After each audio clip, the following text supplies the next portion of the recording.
Magandang hapon guys. So andito na naman ako sa Baridos. Ito po yung aming garahe, no. So wala nang halos unit, no, dalawa. So tatlo lang ang ari sa shop. Ining another tatlo ginaray ko to mga idol, no. So ang 023 7216 so 288. Okay, yung takurong Davao itong isa. Itong deluxe na 288. 2508 itong hino namin, no. So okay na. So ito idol, itong mga, kung nakikita nyo mga nakapark, ready line na po ito mga idol. So yan, mga ready line na. Dito naman sa amon nga overhauling, so dalawang unit na lang, 002 kag 2808 ba yan, no? Wala na gaano sa overhauling. At siyempre ito naman ang aking unit, no. So nagpapa-refuel po dahil first trip po kami bukas sa Tireman, wala din. Siya nga pala mga idol, no, bago ako magpatuloy,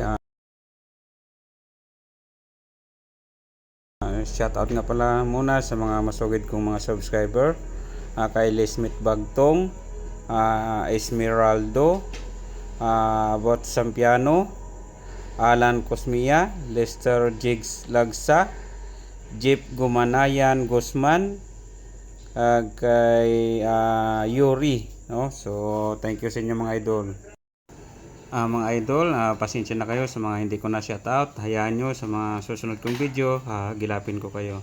At siyempre sa mga bago kong viewers, huwag nyo kalimutan na i-subscribe po ang aking YouTube channel, Pavilion Vlog.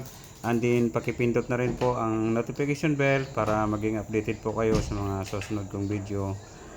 Thank you mga idol sa inyong walang sawang pagsuporta at pagsubaybay lagi sa aking mga video. Thank you. God bless inyo mga idol. Aircon 9 galing Davao.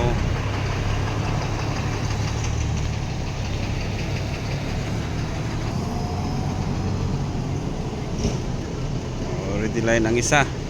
Aircon 68.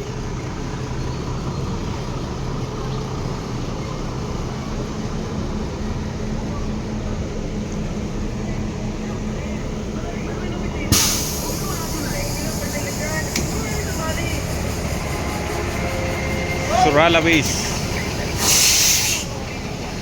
So Suralabis ni siya. Then Davao line. Ayan po ang driver, no. Ang dakilang magan. Ito po ang driver ng Aircon 96. Kaway.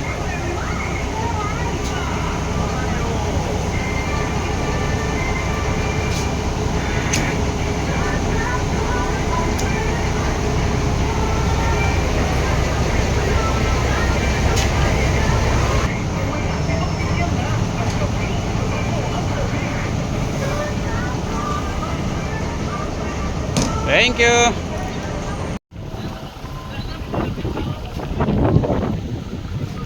Ambal nila, vertikapos daw ang pangampuis sa driver kang konduktor. Tanaw nyo guys, oh.